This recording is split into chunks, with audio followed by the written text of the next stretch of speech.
Менде 5 балам бар. Осы біз тегін секцияға футболдан қатысып жатырмыз.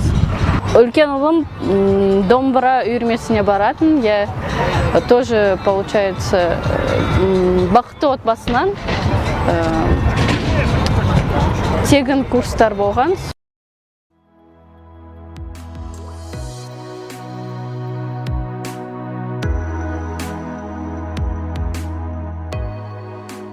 Идея появилась очень давно, то есть это в 2018 году, то есть 3 года назад.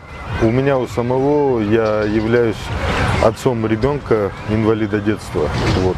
И столкнулся с проблемой, когда его в секцию устраивают. Спортом ребенок захотел заниматься, в секцию не брали, вот, так как сам являюсь тренером.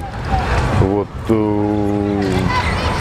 сам начал его тренировать, хотя не хотел изначально детей своих тренировать, это отдельная задача, отец должен быть отцом, а не тренером.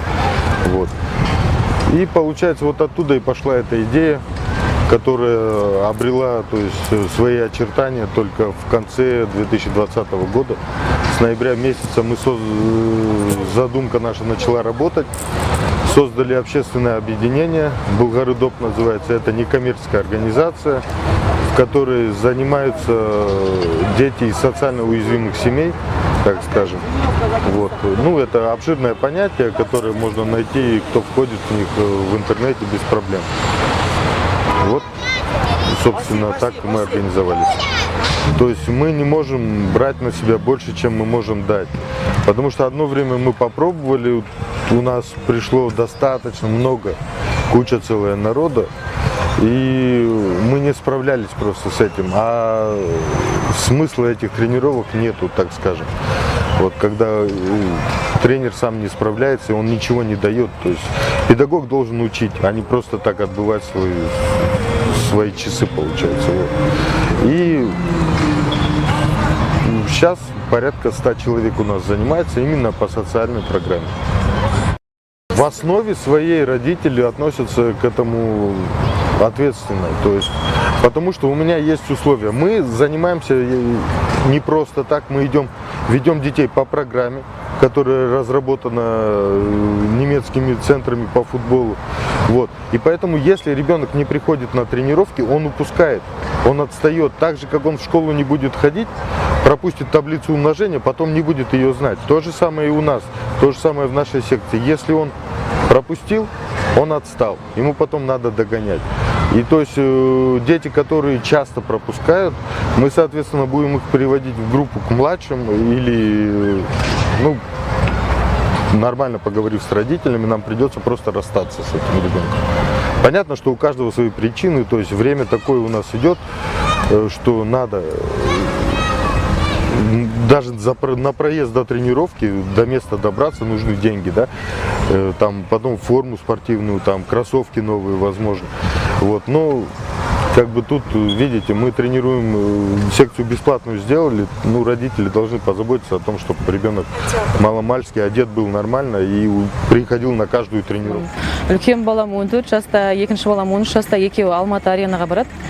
Үлкенім жүзуге барады, кішкентайым, екінші балам боксқа барады.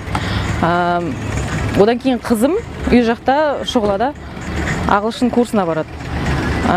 Үлкен балама 18 мың теңге төлейміз, сосын екіншіме 15, сосын қызыма 15 мың теңге төлейміз. Общий айына 48 мың теңге кетеді. Үйірмелерге қатысты үлкен балама негізі 20 мың теңге, жеңілдікпен 18 мың теңгеге қатысады балам, бірақтан қалған балаларыма ешқандай жеңілдік жоқ. Тегін үйірмелер туралы ешқашан естіген жоқпын. Негізі Алматы аренада мен естуім бойынша тегін деп айтып еді, бірақтан барып едім, ешқандай тегін жоқ, ешқандай скидка да жоқ деп айтты. Егер қазір тегін үйірмелерге жазыл десе апарар меңіз? Әрине, сенесіз бе оларға? қуана апарар едім. Балаларымды екі-үшеуден жазып тастар едім. Тем более жаз айында істейтін жұмыстары жоқ, үйде жазып тастар едім. Күйеуім кішігірім кәсіпкер, соның арқасында балаларды әйтеуір үйірмелерге беріп жатырмыз. Ал қаншама жұмыс істемей жатқан қаншама аналар бар, ол кісілер жаңағы балаларын бере алмайды, өйткені семейный бюджетке өте қатты әсерін тигізеді. Былтырғы жылы бастау бизнес программасы бойынша мен оқып сертификат алдым. Бізде постельное белье өндіреміз, негізі өзіміз тігіп, өзіміз базарда сатамыз.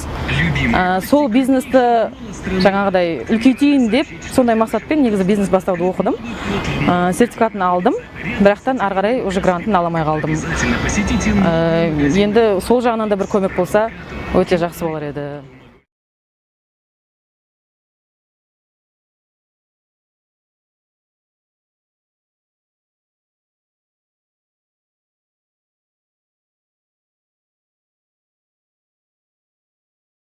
Өзіміз енді ауылды жерде тұрғаннан кейін, былай қарасақ, есеп бойынша қарасақ, 4-5 баладан әр отбасында. Сондықтан бұларға ол деген өте күшті мүмкіншілік.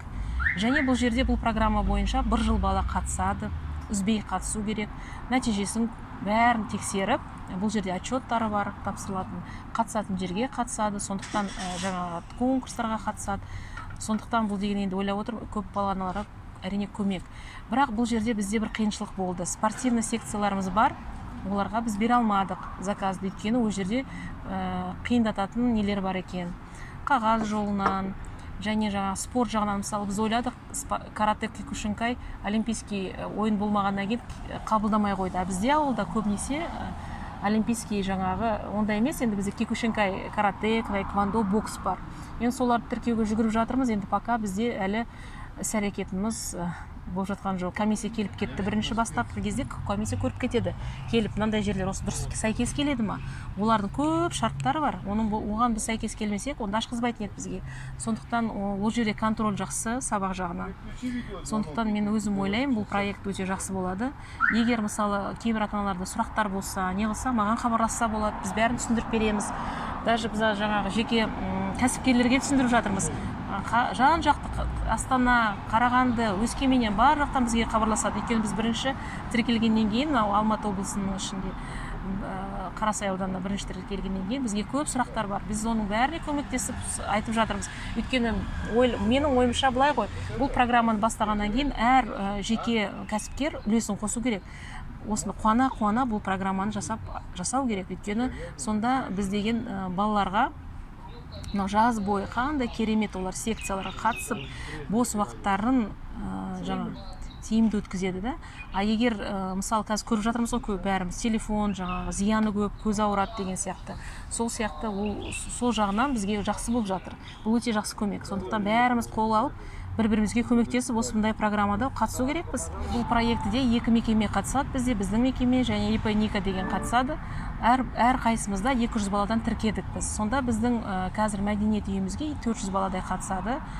Бесплатно дейді ғой, ақысыз кружок секцияларға. Оның ішіне кіреді цирковой, үйірмелер, қол өнері, сурет салу, фортепиано дейді, домбырасы бар, билері бар, 4 түр билері бар.